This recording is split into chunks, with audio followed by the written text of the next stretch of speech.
kerrotko aluksi lyhyesti itsestäsi? Kuka olet? Mitä teet tässä Naamiohuvit oopperassa? Ja miten olet päätynyt tähän produktioon mukaan? Olen Minja Revonkorpi, olen kuvataiteilija ja graafinen suunnittelija. Ja tässä Naamiohuvit oopperassa toimin tosiaan graafisena suunnittelijana ja visualisoijana näiden markkinointimateriaalien osalta. Ja päädyin tähän projektiin sitä kautta, koska olen jo tehnyt useana vuonna Keski-Suomen alueoopperalle näitä graafisia suunnitteluja, niin vanhasta muistista sitten. Mitä graafinen suunnittelija tekee ja mitä työhösi kuuluu? No, graafinen suunnittelija tekee tämmöisiä julisteita, esitteitä ja visuaalista suunnittelua erilaisissa muodoissaan, myöskin nettisivujen suunnittelua ja mihin milloinkin tarvitaan logojakin voi suunnitella ja tällaista. Ja se vaihtelee aina asiakkaan tarpeiden mukaan ja yritän ainakin itse niin kuin monipuolisesti pystyä tekemään mahdollisimman paljon erilaista visuaalisuuteen liittyvää. Missä opiskelit ja minkä ikäisenä valmistuit?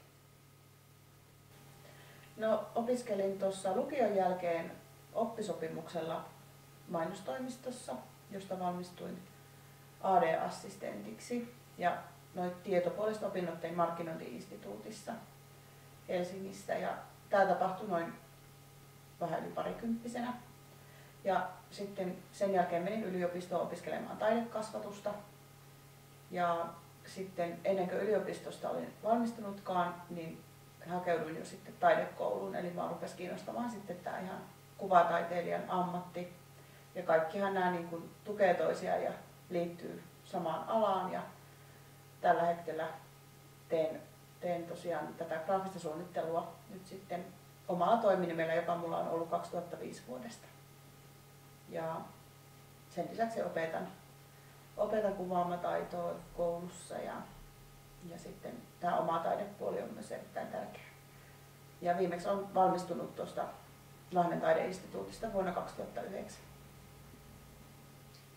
Mitkä ovat työn hyvät ja huonot puolet ja mitkä sanoisit olevan parasta työssäsi? No, jos puhutaan ihan tästä graafisen suunnittelun työstä, niin hyviä puolia on se, että tämä on tosi luovaa ja tämä on hyvin läheisesti rinnastettavissa tähän kuvataiteilija-ammattiin myöskin.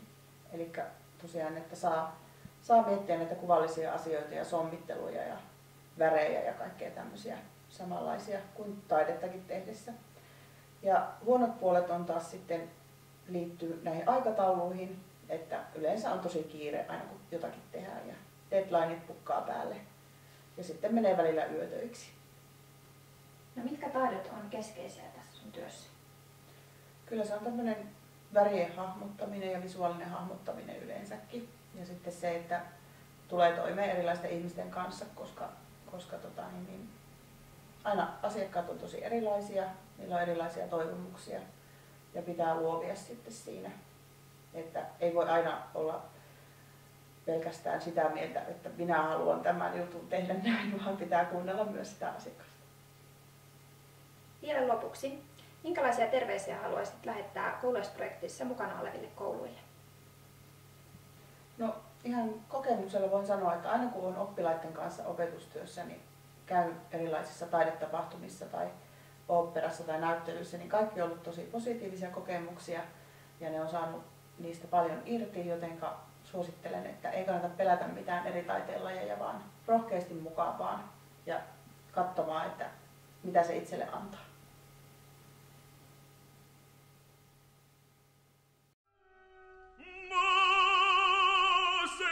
Ti trovo ancora, ti trovo ancora, Dio mesa